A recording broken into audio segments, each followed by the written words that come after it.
اندیشی ہے فکروں میں، سلیقہ گفتگو میں دور اندیشی ہے فکروں میں، علی الاعلان جذبہ کبریت ہے کہ آپ مالک ہیں، تعارف کے نہیں محتاج ہر چھوٹا بڑا آپ کو جانتا ہے، تعارف کے نہیں محتاج ہر چھوٹا بڑا آپ کو جانتا ہے، چلے آئیے مثالی شخصیت کے آپ مالک ہیں۔ میں حضرت سے ادباً درخواست گزار ہوں کہ حضرت اپنے ناصحانہ کلمات سے ہم سب کو محظوظ فرمائیں۔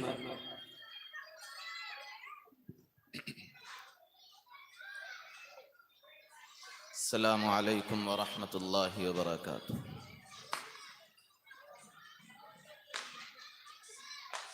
ان الحمد للہ نحمده ونستعینه ونستغفره ونؤمن به ونتوکل علیہ ونعوذ باللہ من شرور انفسنا ومن سیئات اعمالنا، من يهده الله فلا مضل له ومن يضلل فلا هادي له، ونشهد أن لا إله إلا الله وحده لا شريك له، ونشهد أن سيدنا ومولانا محمدا عبده ورسوله صلى الله تعالى عليه وعلى آله وصحبه وبارك وسلم۔ أما بعد فأعوذ بالله من الشيطان الرجيم، بسم الله الرحمن الرحيم، يا أيها الرسول بلغ ما أنزل إليك من ربك وإن لم تفعل فما بلغت رسالته، صدق الله العظيم۔ وقال سيدنا ومولانا محمد صلى الله عليه وسلم، بلغوا عني ولو آية، او كما قال عليه الصلاة والسلام۔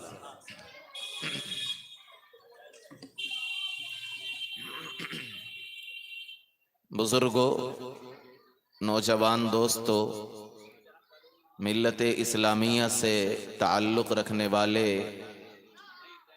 اہل اسلام، قرآن مقدس کی ایک آیت، نبی پاک صلی اللہ علیہ وسلم کی ایک حدیث آپ حضرات کے سامنے پڑھی ہے۔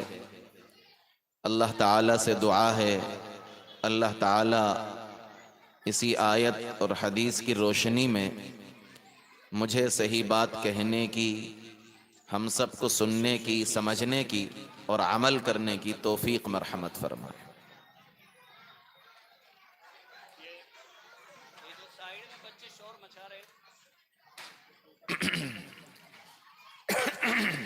یہ سائیڈ میں جو بچے شور مچا رہے ہیں، کوئی سنجیدہ آدمی ان بچوں کو پیچھے کر دے، ذرا بات کرنے میں تکلیف ہوگی۔ چلو ہو جائے۔ اس بات پر ہم سب کا ایمان ہے کہ اس ساری کائنات کو اللہ تعالی نے پیدا کیا ہے۔ کائنات کی کوئی بھی شے، وہ جاندار ہو یا بے جان ہو، ہر چیز کو پیدا کرنے والی ذات اللہ کی ہے۔ کوئی اس بات کو تسلیم کرتا ہو یا تسلیم نہ کرتا ہو، لیکن کم از کم ہم یہ بات پورے اعتماد کے ساتھ کہہ سکتے ہیں کہ یہاں جو لوگ موجود ہیں، جو ہماری بات سن رہے ہیں، ان سب کا تو یہی ایمان ہے، یہی اعتقاد ہے، یہی عقیدہ ہے کہ ساری کائنات کو بنانے والا، اس ساری کائنات کو پیدا کرنے والا، اس ساری کائنات کا خالق، اس ساری کائنات کا مالک اللہ ہے۔ اس کائنات میں ہم انسان بھی آتے ہیں، تو جب ساری کائنات ہی اللہ نے بنائی ہے تو ہم انسانوں کو بھی اللہ نے ہی بنایا ہے۔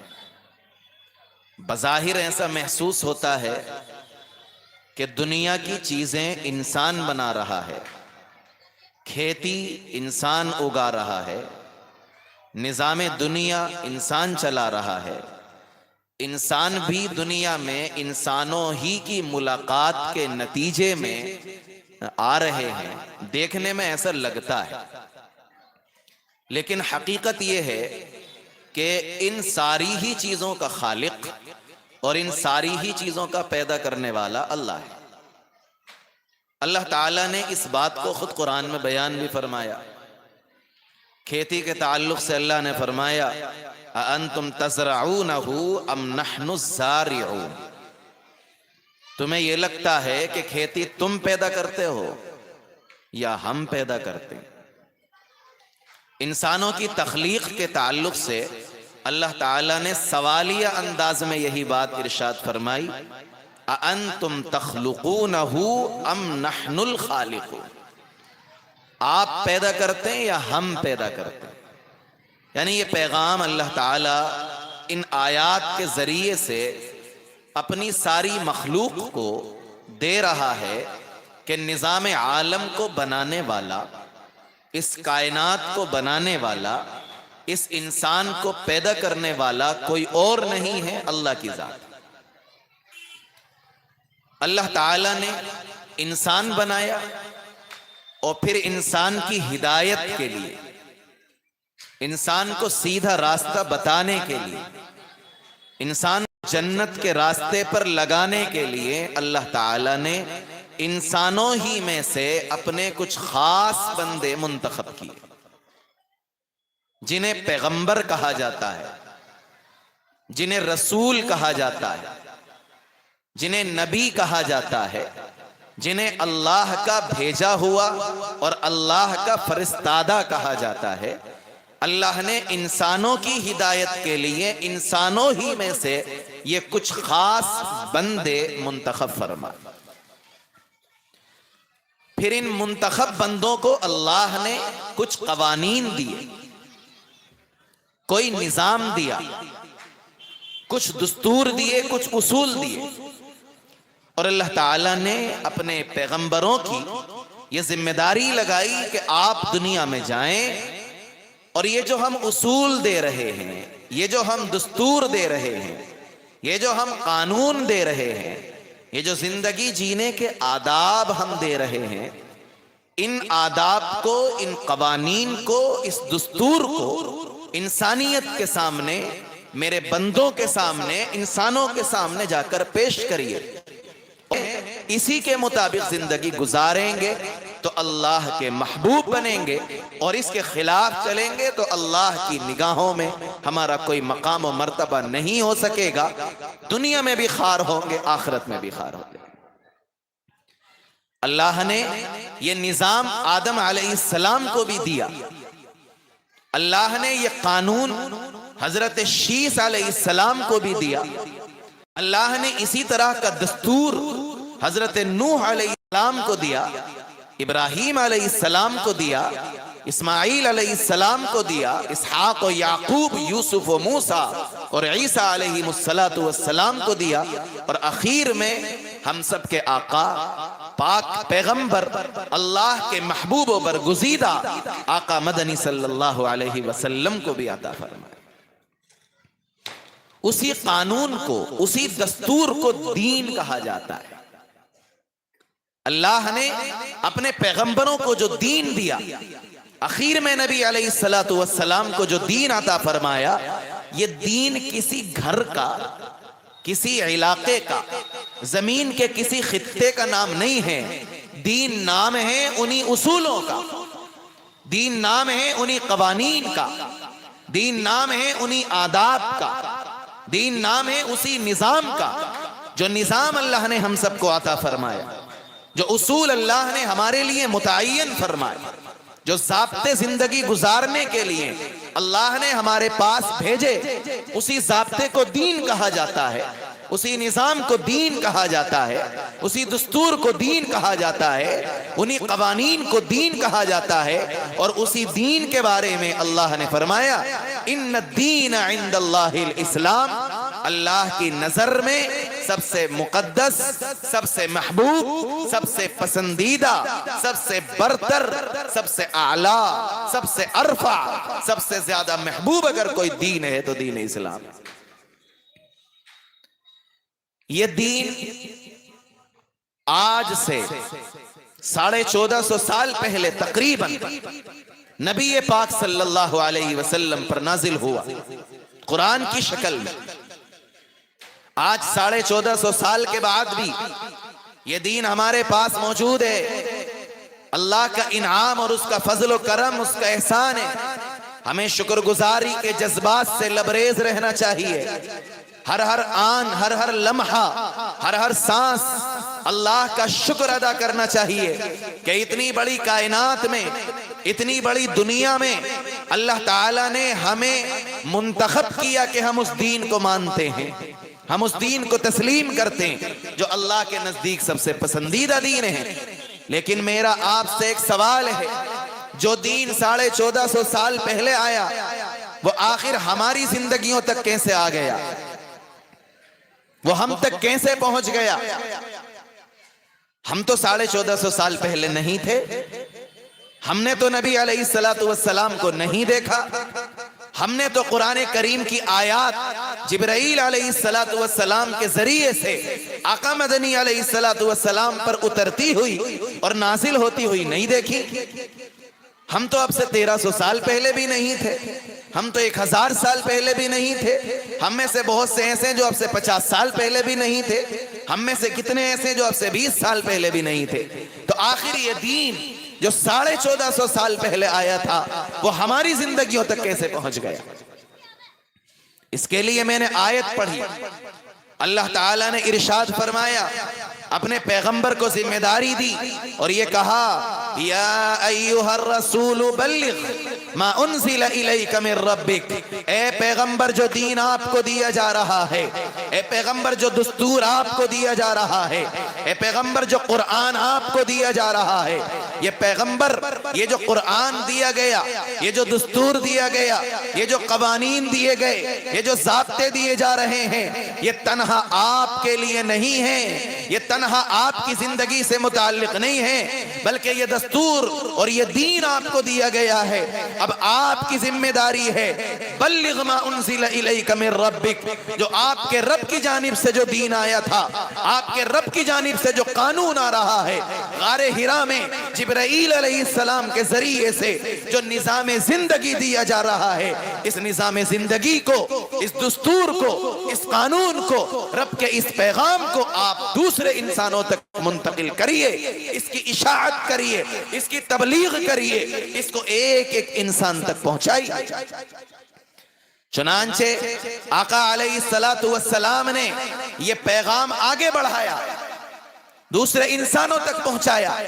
یہ دین دوسرے انسانوں تک پہنچا تو کوئی ابو بکر صدیق بن گیا، کوئی عمر فاروق بن گیا، کوئی عثمان غنی بن گیا، کوئی علی مرتضی بن گیا، کوئی امیر معاویہ بن گیا رضوان اللہ علیہم اجمعین. اسی طرح سے اشاعت دین کے نتیجے میں، تبلیغ دین کے نتیجے میں، دعوت دین کے نتیجے میں 23 سال کی زندگی میں تقریباً 1,24,000 صحابہ اور صحابیات نبی علیہ السلام کے ہاتھ پر مسلمان ہوئے اور انہوں نے اس دین کو اپنے دل میں جگہ دی، اپنے سینے سے لگایا. پھر ان صحابہ نے آگے پھیلایا. کوئی صحابی کسی علاقے میں، کوئی صحابی کسی علاقے میں، کوئی صحابی کسی علاقے میں، صحابہ سے یہ دین آگے بڑھا، تابعین تک پہنچا، تابعین سے آگے بڑھا، تبع تابعین تک پہنچا، ان سے آگے بڑھا، ائمہ مجتہدین تک پہنچا، ان سے آگے بڑھا، بڑے اور کبار محدثین تک پہنچا. یہیں سلسلہ بسلسلہ چلتا رہا. غار حرا میں اترنے والی وہ 5 آیات، اقرأ بسم ربک الذی خلق، خلق الانسان من علق، اقرأ وربک الاکرم الذی علم بالقلم، علم الانسان ما لم يعلم. جو تنہائی میں حرا کے غار میں جہاں تنہا ہے پیغمبر علیہ السلام، جبرائیل علیہ السلام جو آیات لے کر آئے تھے 1450 سال پہلے تنہائی کے عالم میں، آقا علیہ السلام کو جو آیات دی گئی تھی، آج وہ آیات میرے سینے میں بھی ہیں، چھوٹے چھوٹے بچوں کے سینے میں بھی ہیں، بچیوں کے سینے میں بھی ہیں۔ یہ آیات کیسے منتقل ہوتی آئیں؟ اس لیے کہ آقا نے صحابہ کو، صحابہ نے تابعین کو، تابعین نے تبع تابعین کو، انہوں نے مجتہدین کو، انہوں نے محدثین کو، اور یوں ہی ہر زمانے میں یہ سلسلہ چلتا رہا، اور آج ہم تک یہ دین پہنچ گئے۔ اور یہ دین، یہ سلسلہ رکے گا نہیں، یہ دین آخری دین ہے۔ نبی علیہ السلام آخری پیغمبر ہیں، اب قیامت تک کوئی نبی نہیں آئے گا۔ نبی علیہ السلام کے ذریعے جو دین آیا یہ آخری دین ہے، قیامت تک رہے گا۔ آقا علیہ السلام نے قرآن میں اعلان کیا، اللہ نے اعلان کرایا، آقا نے فرمایا انی رسول اللہ الیکم جمیعا، اے انسانوں میں مکے میں پیدا ضرور ہوا ہوں، میرا انتقال مدینے میں ضرور ہو رہا ہے، لیکن اے انسانوں میں صرف مکے کے لوگوں کا نبی نہیں ہوں، میں صرف مدینے والوں کا نبی نہیں ہوں، میں صرف عربوں کا نبی نہیں ہوں، میں صرف جزیرت العرب کا نبی نہیں ہوں، میں صرف 10 20 30 سال کا نبی نہیں ہوں، انی رسول اللہ الیکم جمیعا، قیامت تک آنے والے ایک ایک انسان کے لیے پیغمبر۔ ہم تک یہ دین آ گیا، لیکن آگے قیامت تک یہ دین کیسے بڑھے گا؟ اس کے لیے ہم میں سے ہر فرد کی ذمہ داری ہے، ہر شخص کی ذمہ داری ہے کہ وہ یہ سوچے کہ جیسے ہم تک یہ دین پہنچا ہے، قیامت تک آنے والی نسلوں تک اسے بڑھائیں گے، اور یہ بڑھے گا۔ ہم اپنے بچے کو یہ دین دیں گے، ہماری اولاد اپنی اولاد کو دے گی، اس کی اولاد اپنی اولاد کو دے گی، یہی سلسلہ اس دین کا آگے بڑھے گا تو یہ قیامت تک آنے والے انسانوں تک پہنچے گا۔ اسی کو تو تبلیغ کہتے ہیں، اسی کو تو اشاعت دین کہتے ہیں، اسی کو تو دعوت دین کہتے ہیں، اسی کا نام تو تبلیغ دین ہے کہ آپ کو جو دین ملا تھا آپ اسے آگے بڑھائیے، آگے پہنچائیے۔ آقا علیہ السلام نے فرمایا بلغوا عنی ولو آیہ، اگر آپ کے پاس ایک بات کا بھی علم ہے، دین کی ایک بات بھی آپ جانتے ہیں، اسے اپنے سینے میں چھپا کے نہ رکھیں، آگے بڑھا دیں، دوسرے بھائی کو بتلا دیں۔ ہو سکتا اس کا کوئی نفع ہو جائے، ہو سکتا ہم عمل نہ کر پائیں، وہ کر لے، اور کچھ بھی نہ ہو تو کم سے کم دین یہ محفوظ تو رہے گا۔ ہم اپنے سینے میں لے کر چلے گئے، سلسلہ ختم ہو جائے گا۔ لہٰذا ہماری پہلی ذمہ داری ہے، جو دین ہمارے درمیان ہے، جو قرآن ہمارے درمیان ہے، جو حدیث کا ذخیرہ ہمارے درمیان ہے، جو اللہ کی جانب سے آنے والا نظام اور قانون ہمارے درمیان ہے، ہم اس کو پھیلائیں، آگے بڑھائیں، اس کی تبلیغ کریں، اس کی اشاعت کریں۔ کیسے کریں گے تبلیغ اور اشاعت؟ دو طریقے ہیں۔ نمبر 1 زبان سے، نمبر 2 کردار سے۔ آپ اپنے بھائی کو سمجھائیں، بتائیں کہ میرے بھائی آپ اس دین سے محروم ہیں، جو خیرخواہی کا ذریعہ، جس کے ذریعے دنیا میں بھی فائدہ، آخرت میں بھی فائدہ، جو دین اللہ کا محبوب و پسندیدہ، اس رب کا پسندیدہ جس نے ہم سب کو بنایا، آپ اس دین سے محروم ہیں، آپ اسے زبان سے سمجھائیں۔ اور اشاعت دین کا بہترین طریقہ، زیادہ مؤثر طریقہ، زیادہ مفید طریقہ وہ کردار سے، ہمارا کردار بولے، ہماری گفتار سے، ہماری زندگی سے، ہمارے جینے کے طور طریقوں سے، ہماری چال کوئی دیکھے تو متاثر ہو جائے، کتنی پیاری چال ہے، کس دھرم کا ماننے والا ہے، کون سا دین اس کی زندگی میں ہے، کاش ہماری زندگی میں بھی وہ دین آئے، ہمارے لباس کو دیکھے، ہماری صفائی ستھرائی کو دیکھے، ہمارے بولنے کے طریقے اور سلیقے کو دیکھے، ہمارے کھانے کے طریقے کو دیکھے، ہمارے سونے کے طریقے کو دیکھے، ہماری زندگی کو دیکھے، ہمارے رہن سہن کو دیکھے، ہمیں زبان سے کہنا نہ پڑے کہ آپ کس دین کو مانتے ہو، اس دین میں آؤ، بلکہ وہ خود کہے کہ آپ اتنا اچھا بولتے ہیں، آپ کے اخلاق اتنے پیارے ہیں، آپ کی زندگی اتنی شاندار ہے، آپ کے جینے کا طریقہ کتنا پیارا ہے، آپ کے یہاں کھانے کا کیا سلیقہ ہے، آپ کے یہاں چلنے کا کیا طریقہ ہے، مجھے متاثر کر دیا آپ کے اخلاق نے، مجھے متاثر کر دیا آپ کے کردار نے، مجھے متاثر کر دیا آپ کی زندگی نے، آؤ ہمیں کلمہ پڑھا۔ اس دین کی اشاعت ہم سب کی ذمہ داری ہے، اور یہ حقیقت ہے دین اخلاق سے ہی پھیلا ہے۔ اسلام دشمن طاقتوں نے بڑی چالاکی سے، بڑی تدبیر سے یہ پروپیگنڈا کیا اور دنیا میں پھیلایا کہ اسلام تلوار سے پھیلا ہے، اسلام طاقت سے پھیلا ہے، اسلام ڈنڈے کے زور سے پھیلا ہے۔ میں بہت واضح لفظوں میں کہتا ہوں، اسلام ڈنڈے کے زور سے نہیں، اسلام طاقت سے نہیں، اسلام تلوار سے نہیں، اسلام پھیلا ہے آقا علیہ السلام کے اخلاق۔ اسلام پھیلا کردار سے۔ دین کی اشاعت اگر ہوگی تو کردار سے ہوگی، اس لیے کہ دین کہتے کس کو ہے؟ ارے تلوار سے تو ہو ہی نہیں سکتی، کیسا الزام لگاتے ہو؟ مسلمان کہتے ہیں ایسے شخص کو جو دل سے مانے، دل سے اللہ کو مانے۔ آپ ڈنڈے کے زور سے اگر کسی کو منوا بھی دیں تو وہ دل سے نہیں مانے گا، زبان سے کہہ دے گا۔ تو زبان سے کہنے سے تو مسلمان نہیں ہوتا، مسلمان تو ہوگا دل سے مانے۔ تو ڈنڈے کے زور سے اسلام نہیں پھیل سکتا۔ بہرحال ہماری پہلی ذمہ داری ہے اشاعت دین۔ نمبر 2، صرف پھیلانا ہی نہیں ہے، اس کی حفاظت بھی کرنی ہے۔ یہ دوسری والی جو بات ہے یہ بہت اہم ہے آج کے حالات میں۔ حفاظت بھی کرنی ہے اس دین کی۔ حفاظت کی راہوں میں بہت بڑے کانٹے بچھائے جا رہے ہیں۔ آج ہمارا دین محفوظ نہیں رہ گیا ہے۔ آج اسلام دشمن طاقتوں نے پوری طاقت صرف کر دی ہے اس بات پر، پورا زور ہے اس بات پر کسی طرح سے دنیا سے اس کلمے کا نام و نشان مٹا دیا جائے، کلمے والوں کا نام و نشان مٹا دیا جائے، اس دین کو مٹا دیا جائے۔ حالانکہ یہ حقیقت ہے، یہ دین مٹ نہیں سکتا، قیامت تک نہیں مٹے گا انشاءاللہ۔ یریدون لیطفئوا نور اللہ بافواہہم، اللہ فرماتے ہیں اسلام دشمن طاقتیں چاہتی ہیں اللہ کے نور کو اپنے منہ کے پھونک سے اس چراغ کو بجھا دیں، ہو ہی نہیں سکتا۔ واللہ متم نورہ ولو کرہ الکافرون، اللہ اپنے اس نور کو مکمل کر کے رہے گا چاہے کفار کو اس کا کتنا ہی درد ہو، کتنی ہی تکلیف۔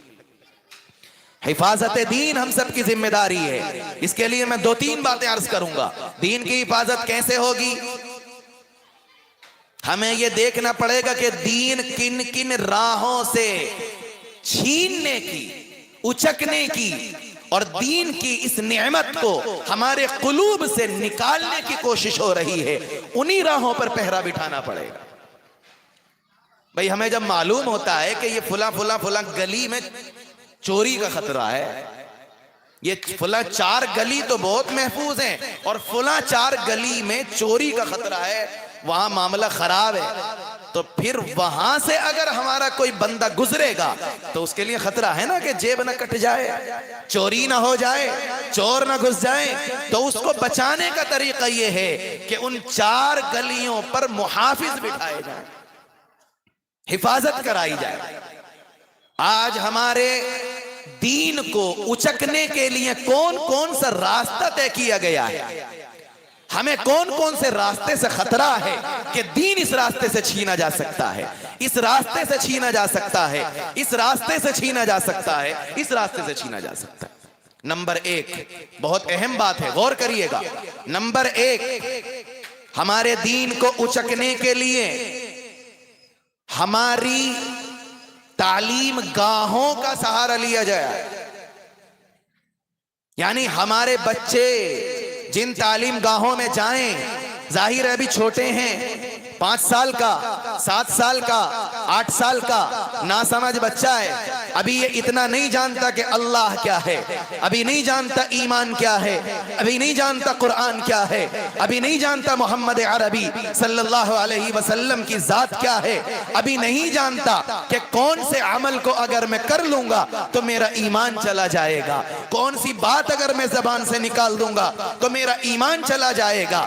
ایسے بچوں پر محنت کی جا رہی ہے، اسکول میں ان کو ایسا سلیبس دیا جا رہا ہے کہ ان کا ایمان چلا جائے۔ اسکول میں جاتے ہیں تو جانے کے بعد ان سے ایسا عمل کرایا جا رہا ہے جو اسلام کے خلاف ہے، ان سے ایسے ترانے اور ایسے گیت پڑھوائے جا رہے ہیں جو اسلام کے خلاف ہیں۔ کبھی ان سے کہا جا رہا ہے کہ آپ سورج کی عبادت کریے، آپ سورج کو نمسکار کریے۔ ہمارا بچہ وہ ناسمجھ ہے، وہ نہیں جانتا کہ سورج کی عبادت یہ شرک بن جائے گی، میرا ایمان چلا جائے گا۔ وہ ناسمجھ مجبور ہے اور اس کو معلوم نہیں، وہ اللہ کے ایمان سے، اللہ کے پیغمبر پر جو ایمان ہے اس کے لیے جو نقصان پہنچانے والی چیزیں ہیں ان سے ناواقف ہے۔ وہ تعلیم گاہ میں اپنے پرنسپل کے آگے مجبور ہے اور وہ نمسکار کر لیتا ہے۔ اس سے کہا جاتا ہے تو فلاں گیت گا لے، وہ مجبوراً گا لیتا ہے اور ایمان کا سودا ہو جاتا ہے۔ میرے بھائی،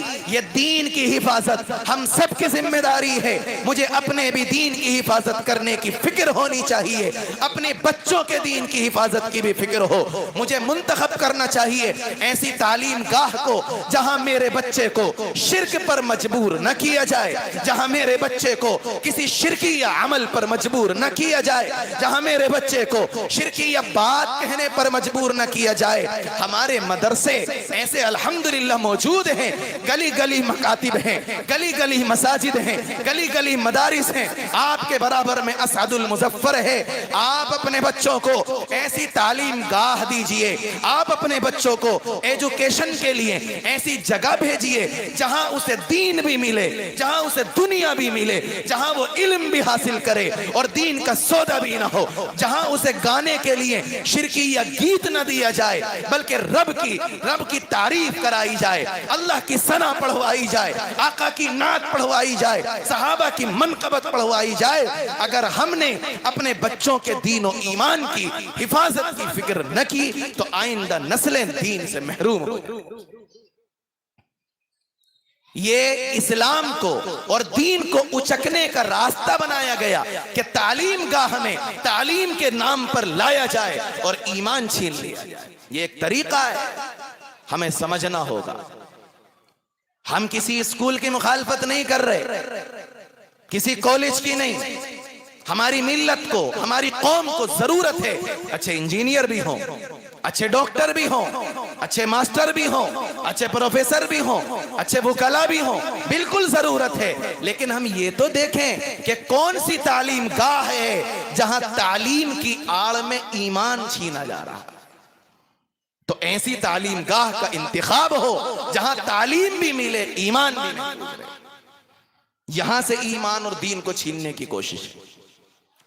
دوسری جگہ، ایک جگہ میں نے ذکر کی، بچوں پر نگاہ رہنی چاہیے۔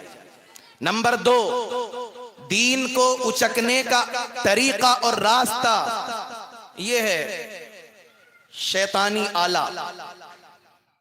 سب کے پاس ہے، ہمارے پاس بھی ہے، ہر انسان کی ضرورت بنا دیا گیا اس کو، اس کے بغیر اب چارہ کار نہیں۔ لیکن سب سے مؤثر ذریعہ بن گیا دین کو اچکنے کا۔ چھوٹے چھوٹے بچوں کے ہاتھ میں موبائل ہے، چھوٹی چھوٹی بچیوں کے ہاتھ میں موبائل ہے، اور موبائل میں ہر طرح کی چیز موجود ہے۔ اسلام دشمن طاقتوں نے باقاعدہ پلاننگ کر کے ہر طرح کی چیز اس میں ڈالی ہوئی ہے۔ اس میں ایسی بھی چیزیں ہیں جو فحش ہیں، جس کا غلط اثر میرے اور آپ کے اور میرے اور آپ کے بچوں کے دماغ پر۔ اس میں ایسی بھی چیزیں ہیں جن کے ذریعے دین پر، اسلام پر اعتراضات ہیں، اور ہم کو وہ اعتراض سنائے جا رہے ہیں کہ سنیے آپ کا دین کیسا، کتنا گندا دین ہے، اور ہمارا ذہن متاثر ہو جاتا ہے۔ اس لیے کہ ہم نے اعتراض تو سن لیا، لیکن اس کی جانکاری کے لیے ہم نے کسی عالم کے پاس جانے کو گوارا نہیں کیا۔ کسی مولانا کے پاس جاتے، کسی مفتی صاحب کے پاس جاتے، کسی عالم کے پاس جاتے، کسی امام کے پاس جاتے، اس سے جا کر بتلاتے کہ مجھے یہ سوال ہے دین اسلام کو لے کر، کیا جواب ہے اس کا؟ وہ بتلائے گا، اس کی ذمہ داری ہے۔ میں پوری وضاحت کے ساتھ اور پورے اعتماد کے ساتھ یہ بات کہہ کر جا رہا ہوں، انشاءاللہ دین اسلام پر کوئی اعتراض آپ لائیے تو صحیح اہل علم کے پاس، اسلام کا ہر حکم، اسلام کا ہر عقیدہ اور دین کی طرف سے ملنے والا ہر تقاضا ایسا ہے کہ اسے ہم عقل کی روشنی میں، نقل کی روشنی میں، قرآن کی روشنی میں، حدیث کی روشنی میں اور نیچر کی روشنی میں ثابت کر کے دکھائیں گے انشاءاللہ۔ آپ کو لگتا ہوگا کہ یہ تو بالکل عقل کے خلاف ہے، نہیں، میرے اللہ نے جو حکم دے دیا، ایسا تو ہو سکتا ہے میری اور آپ کی عقل میں نہ آ رہا ہو لیکن وہ عقل کے خلاف نہیں ہوگا۔ عقل میں نہ آنا اور چیز ہے، عقل کے خلاف ہونا اور چیز ہے۔ ہوتا ہے ایسا، چھوٹا بچہ ہے، 4 سال کا ہے، 3 سال کا ہے، 5 سال کا ہے، وہ کھانے کے لیے ایسی چیز مانگ رہا ہے جو اس کو نقصان دیتی ہے۔ آپ ابا جی ہیں، آپ کا بیٹا ہے وہ، آپ کو معلوم ہے ڈاکٹر نے منع کر دیا ہے، آپ اس عمل سے، اس چیز کے کھانے سے اس بچے کو روکیں گے، بچے کی سمجھ میں نہیں آئے گا لیکن آپ جانتے ہیں کہ کیوں روک رہے ہیں۔ وہ نہ سمجھے، وہ نہیں سمجھ رہا اس کی مصلحت کو، آپ سمجھ رہے ہیں کہ بیٹا تجھے نقصان دے گی یہ چیز، کیوں چکر میں پڑتا ہے؟ یہی معاملہ اس کائنات کا۔ ہو سکتا ہے میری اور آپ کی سمجھ میں اللہ کا حکم نہ آئے لیکن اللہ کا حکم عین فطرت کے مطابق ہوگا، عین نیچر کے مطابق ہوگا، میری اور آپ کی عقل کے مطابق ہوگا۔ یہ عقل کی کمی اور کمزوری اور کوتاہی ہے کہ وہ عقل میں نہ آئے، اور یہ کوئی بری چیز نہیں ہے۔ آپ کہیں گے جی عقل میں کوتاہی رکھی کیوں اللہ نے جو عقل میں نہیں آ رہا؟ تو اس میں عقل کا کیا مسئلہ ہے؟ میری آنکھیں، آپ کی آنکھیں، ان کا کام ہے دیکھنا۔ آپ کی آنکھیں کیا اس پردے کے پیچھے دیکھ پا رہی ہیں؟ کیا ہے؟ آپ بتائیں، پردے کے پیچھے کیا ہے؟ کچھ نہیں دیکھ رہا۔ میری آنکھیں اس شٹر کے پیچھے کیا ہے؟ نہیں دیکھ رہا۔ کیوں نہیں دیکھ رہا؟ اس لیے کہ اللہ نے آنکھ میں دیکھنے کی طاقت رکھی ہے لیکن لمیٹڈ رکھی ہے، اس کی لمٹ ہے، یہیں تک دیکھ سکتی ہے، ادھر نہیں دیکھ سکتی۔ میرے اور آپ کے کانوں میں اللہ نے سننے کی طاقت رکھی ہے لیکن یہاں سے 1 2 3 کلومیٹر دور اگر کوئی کچھ پکار رہا ہوگا اس کی آواز تو مجھے نہیں آ رہی، تو کیا میں یہ کہہ دوں میرے کان سنتے نہیں ہیں؟ سنتے ہیں، مگر ان کی ایک لمٹ رکھی ہے اللہ نے، اتنی ہی دور کا سن سکتے ہیں، اس کے ادھر کا نہیں سن سکتے۔ میری ناک میں، آپ کی ناک میں اللہ نے سونگھنے کی طاقت رکھی ہے لیکن وہاں دور بیٹھے ہوئے شخص نے کون سا عطر لگایا ہے، کون سا پرفیوم لگایا ہے، مجھے تو خوشبو نہیں آ رہی اس کی، تو کیا اس کے عطر کی کمی ہے؟ میری ناک کی کمی نہیں، کسی کی بھی کمی نہیں، لمٹ ہی اتنی ہے کہ یہیں تک کا سونگ سکتے ہیں، آگے کا نہیں آنے کا ناک میں ہماری۔ اللہ نے ناک کو سونگنے کی طاقت دی ہے مگر لمٹ رکھی ہے، کان کو سننے کی طاقت دی ہے مگر لمٹ رکھی ہے، آنکھ کو دیکھنے کی طاقت دی ہے مگر لمٹ رکھی ہے، ایسے ہی اللہ نے عقل کو سوچنے کی طاقت دی ہے مگر لمٹ رکھی ہے۔ اللہ کی شان ہی ایسی ہے کہ وہ اس لمٹ سے باہر ہے، وہ نہیں سمجھ میں آتا۔ شاعر کہتا ہے اللہ کو مخاطب بنا کر تو دل میں تو آتا ہے سمجھ میں نہیں آتا، تو دل میں تو آتا ہے سمجھ میں نہیں آتا، میں جان گیا بس تیری پہچان یہی۔ وہ کیسا اللہ ہوگا جو سمجھ میں آئے؟ پھر نہیں آئے گا وہ اللہ، وہ ایسی عظیم ترین ذات ہے، ہماری چھوٹی سی عقل میں کہاں سے آ جائے، ہماری یہ چھوٹی سی نگاہوں میں کیسے سما جائے۔ موسیٰ علیہ السلام نے کر دیا مطالبہ اللہ دیدار کرا دے، اللہ نے کہا موسیٰ کیسی چھوٹی باتیں کر رہے ہو، کہا تم انسان ہو، تمہاری نگاہوں کی مجال اور طاقت کیا ہے کہ مجھ عالی ذات کا دیدار کر سکیں؟ بس کے نہیں۔ یہ موبائل، اس میں ایسی ایسی چیزیں اور اسلام پر قسم قسم کے اعتراضات، یہ اسی بنیاد پر ہیں تاکہ ہمارے ایمان کو ہم سے اچک لیا جائے۔ میرے بھائی، حفاظت دین ہم سب کی ذمہ داری ہے۔ اس موبائل کی بھی نگرانی کریں۔ اپنے پاس ہے تو مناسب چیز دیکھیں جو آپ کے دین و ایمان کو بڑھا سکتی ہو، اور فحش چیزوں سے بچیں۔ اور اگر آپ کے بچے پر، آپ کی بچی پر، آپ کے گھر میں کسی کے پاس موبائل ہے، آپ کی ذمہ داری ہے آپ نگہبانی کریں، نگہداشت کریں، حفاظت کریں۔ میرا بچہ موبائل میں کیا دیکھتا ہے، میرا بچہ موبائل میں کیا سنتا ہے، میرے بچہ کسی ایسی چیز میں تو موبائل میں نہیں لگا ہے کہ کہیں اس عمل سے، اس چیز کو دیکھ کر میرے بچے کا ایمان چلا ہے۔ یہ حفاظت ہم سب کی ذمہ داری ہے۔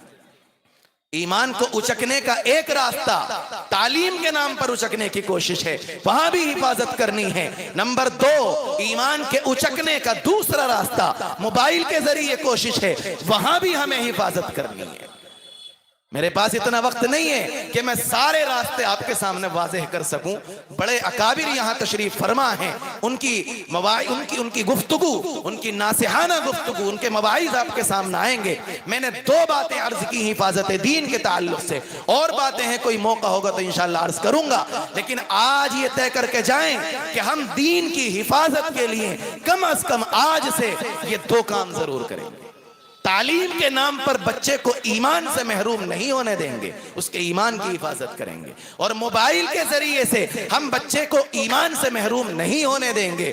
موبائل کے ذریعے تو ایمان سے ہی نہیں، بچی ایمان بھی چھوڑ رہی ہے، آپ کو بھی چھوڑ رہی ہے، پورے خاندان کی ناک کٹا کے جا رہی ہے۔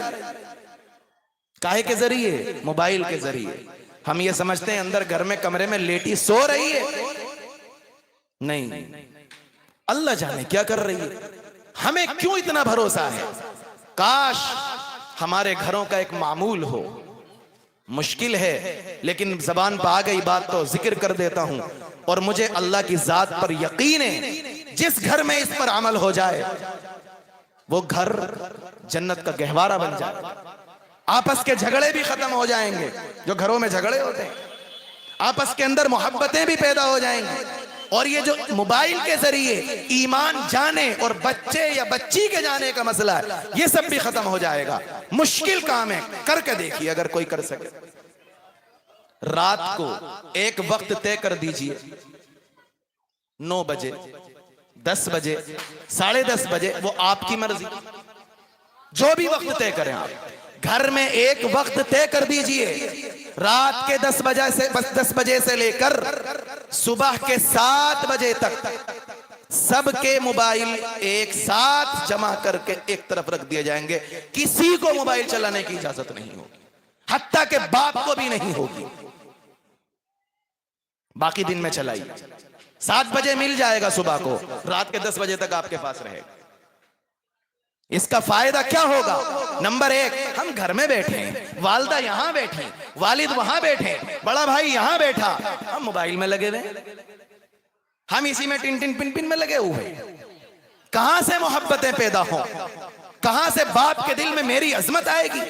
اس کو یہ خیال آئے گا میرے سر میں درد ہے، اس بیٹے کو اتنی بھی توفیق نہیں کہ ایک بار یہ پوچھ لے ابا جی کیسے ہو؟ موبائل میں گھسا ہوا جب سے آیا ہے۔ اور اگر جوان ہے، سب سارے بھائی جوان، ساری بہنیں جوان، ہر ایک بیٹھا ہے، سب چارپائی پر کرسیوں پر بیٹھے اور سب لگے ہوئے، کہاں سے تعلقات بنے، کہاں سے محبتیں آئیں، کہاں سے رابطے اچھے ہوں، کہاں سے گھر کا ماحول سدھرے گا؟ آپ اس موبائل کو سائٹ کریے، آپ 1 دن کے لیے، 2 دن کے لیے، 10 دن کے لیے اس تجربے کو کر کے دیکھیے۔ بچہ بستر پہ جائے گا، 10 بجے جب موبائل لے لیا جائے گا، بستر پہ جائے گا، نیند نہیں آئے گی، تو اب کیا ہوتا ہے؟ نیند نہیں آتی تو موبائل میں لگ جاتا ہے، جب اس پر موبائل نہیں ہوگا تو نیند نہیں آئے گی، تو ابا کے پاس جائے گا یا امی کے پاس جائے گا، اور جا کر ہو سکتا ہے سر میں تیل لگا لے، ہو سکتا ہے پیر دبانے لگ جائے، ہو سکتا ہے یہ کہنے لگ جائے ابا کوئی نصیحت کر دو، اس لیے کہ اسے نیند بھی نہیں آ رہی ہے اور ٹائم پاس کرنے کے لیے موبائل بھی نہیں ہے، تو کہاں جائے گا؟ یا تو ابا کے پاس جائے گا یا امی کے پاس جائے گا۔ یہ شادی شدہ ہے. شادی شدہ جھگڑوں میں بھی لڑائی کی بنیاد یہی ہے. بیوی برابر میں ہے لیکن جناب موبائل میں ہی لگے ہوئے ہیں. بیوی کے حقوق کا خیال نہیں. وہ محبت کے دو بول کو ترس گئی ہے. حضرت کو موبائل سے فرصت نہیں. یہ موبائل نہیں ہوگا, مجبور ہو کر بیوی سے پیار کی بات کرے گا, اور جب کرے گا تو گھر کا ماحول بہتر ہوگا, محبتیں ہوں گی, تعلقات اچھے ہوں گے. میں نے یہ بات عرض کی ہے کہ اس موبائل سے بچنے کے لیے آپ اللہ کے لیے یہ تجربہ کر کے دیکھیے کہ رات کا ایک وقت متعین کر دیجئے کہ گھر کے ہر شخص کا موبائل جمع ہوگا اور سب ایک جگہ بند کر کے رکھ دیے جائیں گے. بھائی بھائی آپس میں تعلقات بہتر کریں, بہنیں بہنیں بہتر کریں, والدین کا اولاد کا تعلق بہتر ہو. یہ موبائل ہماری زندگی سے جتنا دور جائے گا ایمان کی حفاظت کا راستہ اتنا آسان ہو جائے گا. دو باتیں میں نے عرض کی. نمبر ایک, دین کی تبلیغ و اشاعت یہ ہم سب کی ذمہ داری ہے. آگے آنے والی نسلوں کو دین کا پیغام پہنچائیں کیونکہ یہ دین قیامت تک کے لیے. اور نمبر دو, دین کی حفاظت, اور اس حفاظت میں جہاں مشکل آ رہی ہے اس میں سے میں نے دو باتیں عرض کی. نمبر ایک, بچے کی تعلیم, اور نمبر دو, موبائل کا استعمال. تیسری اور آخری بات, میرا وقت پورا ہو گیا, بہت مختصر انداز میں تیسری اور آخری بات. نمبر 3, اقامت دین, دین کو نافذ کرنا. ہم میں سے ہر شخص یہ تمنا کرتا ہے, کتنا ہی گنہگار کیوں نہ ہو, ہر شخص تمنا کرتا ہے کہ کاش اسلامی نظام آ جائے, کتنا اچھا ہو. کرتے ہیں سب تمنا, اسلامی حکومت آ جائے.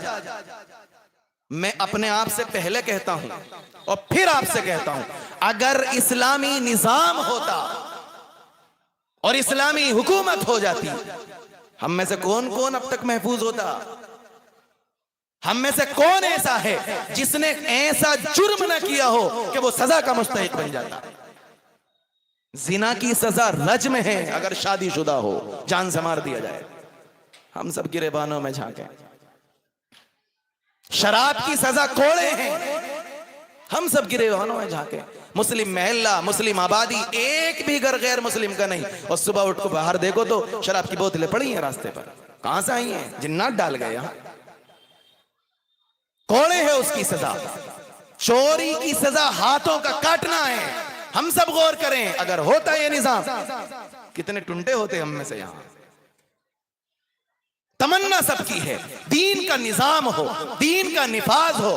میں بھی کہتا ہوں اقامت دین ہم سب کی ذمہ داری ہے, لیکن اس کا آغاز, اس کی ابتدا, اس کی شروعات اپنے آپ سے کریے. ابھی دنیا کو چھوڑ دیجئے, ابھی محلہ بستی کو چھوڑ دیجئے کہ جی بستی میں اسلامی نظام ہو. نہیں, پہلے اپنے اوپر نافذ کریے کہ میں اکیلا اپنا ذمہ دار ہوں, میں آج سے اسلامی نظام اپنے اوپر نافذ کرتا ہوں.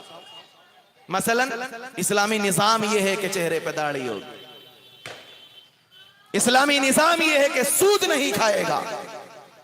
اسلامی نظام یہ ہے کہ جوا نہیں کھیلے گا. اسلامی نظام یہ ہے کہ نمازوں کی پابندی کرے گا. اسلامی نظام یہ ہے کہ رمضان کے روزے رکھے گا. اسلامی نظام یہ ہے کہ زکوٰۃ فرض ہے تو ادا کرے گا. ان نظاموں میں کون سی حکومت آپ کو روک رہی ہے بھائی؟ کون سی حکومت کہہ رہی کہ یہ نظام نہیں چل پائے گا؟ کس نے آپ سے منع کیا زکوٰۃ دینے کو؟ کتنے لوگ زکوٰۃ دیتے؟ کس نے منع کیا روزے رکھنے کو؟ کتنے لوگ روزہ رکھتے ہیں؟ افسوس کے ساتھ کہنا پڑتا ہے رمضان کے مبارک مقدس مہینے میں چوراہے آباد, گلیاں آباد, ہوٹل آباد, پردے کے پیچھے کھانا چل رہا ہے, اور گھر بھی آباد. اگر میرا پیغام ماؤں بہنوں تک پہنچ رہا ہو اور وہ سن رہی ہوں, بعد میں علماء سے آپ بھی مسئلہ پوچھ لیجئے گا, اور میں بھی عالم دین ہونے کے ناطے یہ فتویٰ دے کر جا رہا ہوں. مائیں بہنیں اگر ہوں تو سن لیں, اگر گھر میں کوئی بے عذر روزہ چھوڑ رہا ہے, اسے کوئی مجبوری نہیں ہے, اسے کوئی عذر نہیں ہے, اور وہ شریعت کا مکلف اور پابند ہے, بالغ ہے, وہ روزہ رکھنے پر قادر ہے, اگر وہ روزہ نہیں رکھتا, چاہے وہ باپ ہو, چاہے وہ شوہر ہو, چاہے وہ بھائی ہو, ایسے شخص کے لیے کھانا بنا کر دینا اس عورت کے لیے ناجائز ہے. سن لیجئے گا فتویٰ, ایسے شخص کے لیے کھانا بنا کر دینا دن میں روزے کی حالت میں ناجائز ہے کہ جو روزے کی طاقت رکھتا ہو اور مکلف ہو اور شریعت کے حکم کا پابند ہو اور پھر وہ روزہ نہ رکھے. نہ بیوی کو اجازت ہے، نہ بہن کو اجازت ہے، نہ ماں کو اجازت ہے، نہ بھابھی کو اجازت ہے. اور آپ بھی سن لیں، اگر آپ اپنی بیوی کو، آپ اپنی ماں کو، آپ اپنی بہن کو، آپ اپنی بھابھی کو، آپ اپنے گھر کے کسی فرد کو بغیر روزے کے ہونے کی وجہ سے، کیونکہ آپ نے روزہ نہیں رکھا اور آپ تندرست و توانا تھے، مجبور کریں کھانا بنانے پر اور وہ مجبوری میں بنائے، تو آپ ڈبل گناہگار ہوں گے. روزہ چھوڑنے کے بھی گناہگار، اس کو مجبور کرنے کے بھی گناہگار. اللہ نے فرمایا لا تعاونوا علی الاسم والعدوان، گناہ کے عمل پر مدد کرنے کی اجازت نہیں ہے. آقا علیہ السلام نے فرمایا لا طاعت لمخلوق فی معصیت الخالق، جس عمل سے اللہ کی نافرمانی ہوتی ہو اس عمل میں مخلوق کی اطاعت، اس کی فرما برداری، اس کی بات کو مانا ہی نہیں جائے گا. وہ باپ ہو یا ماں ہو، وہ بھائی ہو یا بہن ہو، وہ بیوی ہو یا شوہر ہو، اگر اس عمل سے اللہ کی نافرمانی ہوتی ہو مخلوق کی بات کو نہیں مانا جائے گا. لا طاعت لمخلوق فی معصیت الخالق. تو اقامت دین یعنی دین کو نافذ کرنا، پہلے ہم اپنے اوپر نافذ کریں. ہم سود نہیں کھائیں گے، ہم چوری نہیں کریں گے، ہم شراب نہیں پیئیں گے، ہم جوا نہیں کھیلیں گے، ہم نمازیں پڑھیں گے، ہم روزہ رکھیں گے، ہم کبھی جھوٹ نہیں بولیں گے، ہم کبھی خیانت نہیں کریں گے. اللہ نے جو حکم دیا ہے ہم ایک ایک حکم پر عمل کریں گے. چلنا اللہ کے حکم کے مطابق، سونا، جاگنا، اٹھنا، بیٹھنا، کھانا، پینا، بولنا، چلنا، رشتہ داریاں، معاملات، معاشرت، اخلاق، زندگی کا ایک ایک قدم، زندگی کی ایک ایک سانس اللہ کے حکم، اس کے دین کے تقاضے، اس کے شریعت کے حکم کے مطابق ہوگی. ہم اپنے اوپر نافذ کریں، اللہ نے چاہا تو دنیا میں بھی نافذ ہو جائے گا. اللہ تعالی ہمیں اشاعت دین کا جذبہ عطا فرمائے کہ ہمارے ذریعے دین پھیلے، حفاظت دین کا جذبہ عطا فرمائے کہ ہم اپنے اور اپنے نسلوں کے ایمان کی حفاظت کر سکیں، اور اقامت دین کا جذبہ عطا فرمائے کہ دین کے احکام کو ہم اپنی زندگی میں نافذ کر سکیں. اللہ تعالی کہنے سے زیادہ، سننے سے زیادہ ہم سب کو عمل کی توفیق عطا فرمائے. وآخر دعوانا الحمدللہ رب العالمین.